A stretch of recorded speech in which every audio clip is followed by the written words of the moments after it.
جو کہ کہہ لیں کہ اتنے تھوڑے عرصے میں 10 سال 6 مہینے 4 دن کچھ لوگ کہتے ہیں ان میں تھوڑا بہت فرق ہو سکتا ہے، but that's precisely the time حضرت عمر رضی اللہ عنہ خلیفہ رہے۔ اچھا، سب سے پہلا کام کیا کیا حضرت عمر رضی اللہ عنہ نے؟ سب سے پہلے انہوں نے اپنے بیٹوں کو بلایا۔ اپنے بیٹوں کو بلانے کے بعد پہلا خطاب کرتے ہیں کہ آپ خلیفہ وقت کے بیٹے ہیں، آپ امیر المومنین کے بیٹے ہیں، آپ جب بزنس کرنے جائیں گے تو آپ کو ڈبل فائدہ لوگ پہنچانے کی کوشش کریں گے، کیونکہ وہ امیر المومنین کی وجہ سے ڈریں گے۔ تو آج سے آپ سمجھ لیں کہ آپ نے کوئی بزنس، کوئی چیز ایسی نہیں کرنی کہ جس کی وجہ سے یہ فیلر آئے کہ امیر المومنین کے بچے اب بزنس میں بہت ایکسپینڈ کرتے جا رہے۔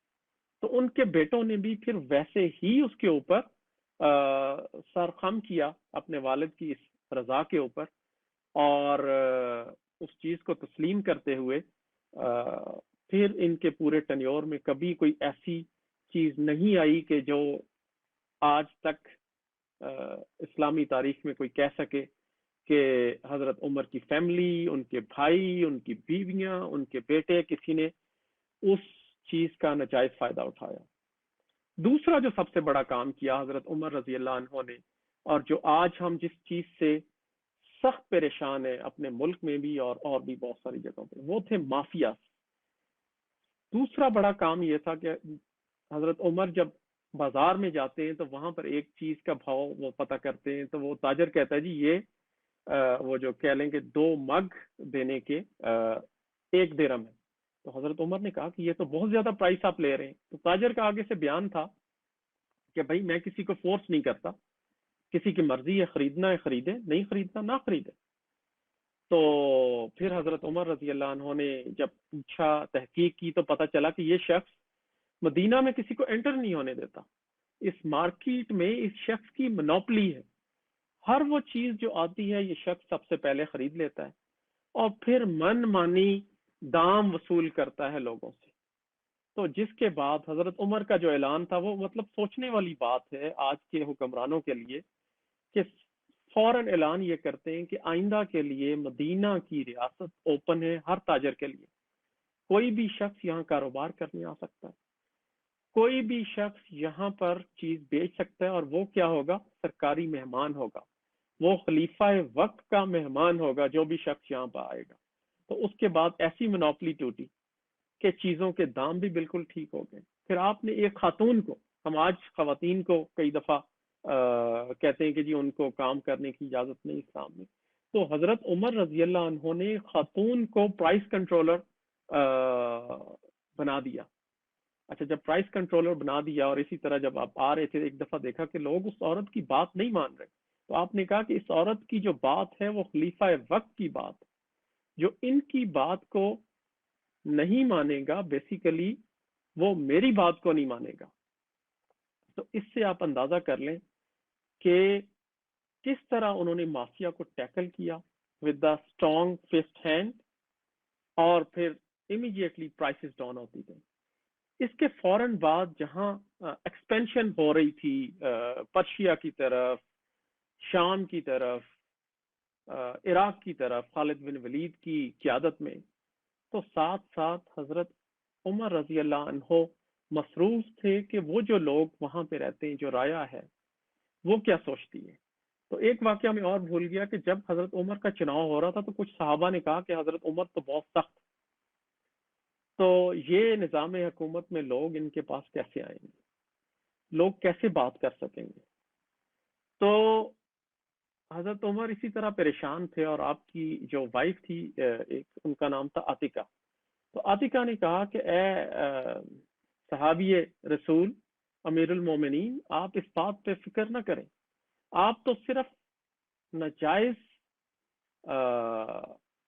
منافع خوروں کے خلاف سخت ہیں، آپ بے رحم لوگوں کے لیے سخت ہیں، آپ ناانصاف لوگوں کے لیے سخت ہیں، آپ تو ہمیشہ سے نرم دل رہے جو کہ نیک لوگ تھے، غریب لوگ تھے، مسکین لوگ تھے۔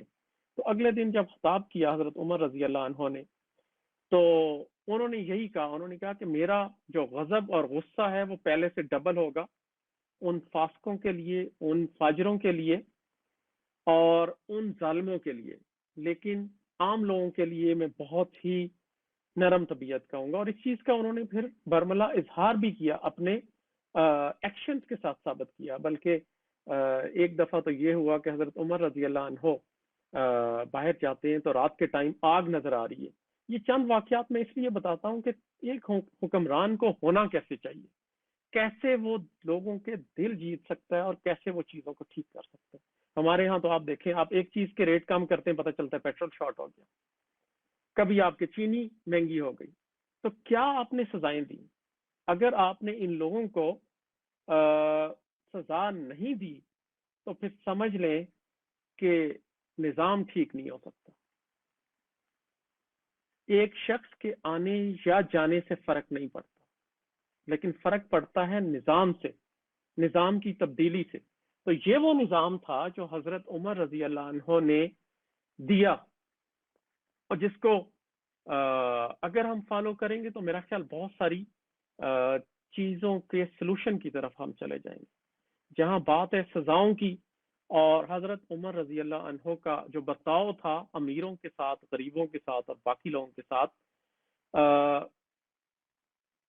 وہ میں سبسیکوینٹ جب ایگزامپل دوں گا تو ساتھ ساتھ میں بتاتا جاؤں گا، اس کو ریلیٹ کرتا جاؤں گا۔ ایک رات کو آپ جاتے ہیں، دیکھتے ہیں کہ آگ جل رہی ہے، چھوٹے چھوٹے بچے رو رہے ہیں، ایک عورت نے پانی اوپر رکھا ہوا ہے، تو حضرت عمر رضی اللہ عنہ اس کے قریب جاتے ہیں، پوچھتے ہیں وجہ رونے کی، تو وہ کہتی ہے 3 دن سے یہ میرے بچے بھوکے ہیں۔ تو کائنڈ آف ورڈز جو اس عورت نے کہے کہ بیڑا غرق ہو عمر کا، تو اب اس عورت کو نہیں پتا تھا یہ خلیفہ وقت ہیں، یہ امیر المومنین ہیں۔ اس نے کہا کیا ہوا؟ اس نے کہا عمر نے کہا تھا میں اپنے شہر کے غریب لوگوں کا خیال رکھوں گا، میں تو 3 دن سے بھوکی ہوں، میرے بچے بھوک سے بلک رہے ہیں۔ حضرت عمر رضی اللہ عنہ اسی وقت جاتے ہیں، حالانکہ ان کے ساتھ ایک اسسٹنٹ بھی ہوتا ہے۔ خدا کا خوف دیکھیں اس حکمران کے دل میں، کہ خود ایک اناج کی بوری لے کے آتے ہیں، وہاں پر بیٹھ کر حضرت عمر رضی اللہ عنہ خود پکا رہے ہیں وہ کھانا، اور نہیں بتا رہے کہ وہ عورت کو کہ میں کون ہوں۔ اس کے بعد ان بچوں کو کھانا کھلاتے ہیں، ان کے چہروں پہ وہ ایک ہنسی نظر آتی ہے حضرت عمر رضی اللہ عنہ کو، اور اس کے بعد وہ اس کو کہتے ہیں اس عورت کو کہ آپ کل آنا، میں امیر المومنین کو کہہ کے آپ کا وظیفہ لگوا دوں گا۔ یہ تھا لیول۔ اور آج آپ دیکھیں کہ ہمارے حکمرانوں کے کیا کردار ہیں، اور کیا ہمارے افکار ہیں، اور کیا ہمارے رویے۔ اسی طرح ایک دن گزر رہے ہیں، اب یہ معاشرت کی طرف میں آگے آ رہا ہوں کہ زندگی کے مختلف جو پہلو تھے وہاں حضرت عمر رضی اللہ عنہ کا کیا رول کیا تھا اور کیسے انہوں نے لیڈ کیا۔ ایک گھر کے باہر بیٹھتے ہیں، سنتے ہیں، آپ نے بھی سنا ہوگا کہ ایک بوڑھی اماں کہتی ہے کہ جی آپ دودھ میں پانی ملا دیں، تو بیٹی کہتی ہے کہ خلیفہ وقت کا حکم ہے کہ دودھ میں یا کسی چیز میں ملاوٹ نہیں ہوگی۔ تو وہ کہتی ہے کہ عمر کون سا یہاں بیٹھا ہے جو سن رہا ہے یا دیکھ رہا ہے؟ تو جواب آتا ہے کہ عمر کا حکم دینا ہی کافی ہے، اور پھر اگر عمر رضی اللہ عنہ نہیں بھی دیکھ رہے تو اللہ تعالیٰ کی ذات تو دیکھ رہی ہے، اور اگر اللہ کی ذات دیکھ رہی ہے تو اس سے ہم کیسے چھپ سکتے ہیں؟ اور یہ تو پھر جو عقیدہ ہے مسلمانوں کا، انٹیگریٹی، تو اس سے ہی ہم پھر گئے۔ یہ سن کر حضرت عمر رضی اللہ عنہ چلے جاتے ہیں اور پتہ کرتے ہیں کہ یہ جو بچی رات کو بول رہی تھی کیا اس کی شادی ہو گئی؟ غریب عورت کی غریب بیٹی اگلے دن امیر المومنین اپنے بیٹے عاصم کے ساتھ وہاں تشریف لے کے آتے اور ان سے پوچھتے ہیں کہ اپنی بیٹی کو بلاؤ۔ وہ بیٹی کو بلاتی ہے، وہ عورت ڈر جاتی کہ پتہ نہیں کیا معاملہ ہے، امیر المومنین ہمارے گھر میں آ گئے۔ اچھا، جب وہ عورت سامنے آتی ہے تو اس سے پوچھا جاتا ہے کہ بیٹا یہ میرا بیٹا ہے، اگر آپ کو یہ پسند ہے آپ اس کو دیکھ لیں، تو میں چاہوں گا کہ آپ کی بیٹی کا رشتہ میں اپنے بیٹے سے طے کر۔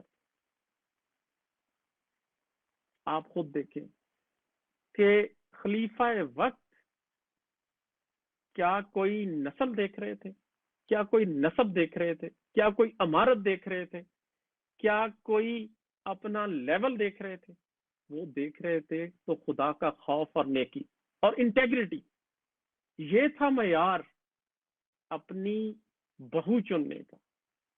تو آپ ذرا سوچیں کہ آج آپ جب اپنی بہو چننے کے لیے جاتے ہیں یا اپنا داماد چننے کے لیے جاتے ہیں تو کتنے لوگ ہیں جو کہ دین دیکھتے ہیں اس شخص کے اندر، کتنے لوگ ہیں جو ایمان دیکھتے ہیں. ہم تو حسب نسب دیکھتے ہیں، ہم تو دیکھتے ہیں کہ یہ ہمارے ہم پلہ لوگ ہیں کہ نہیں.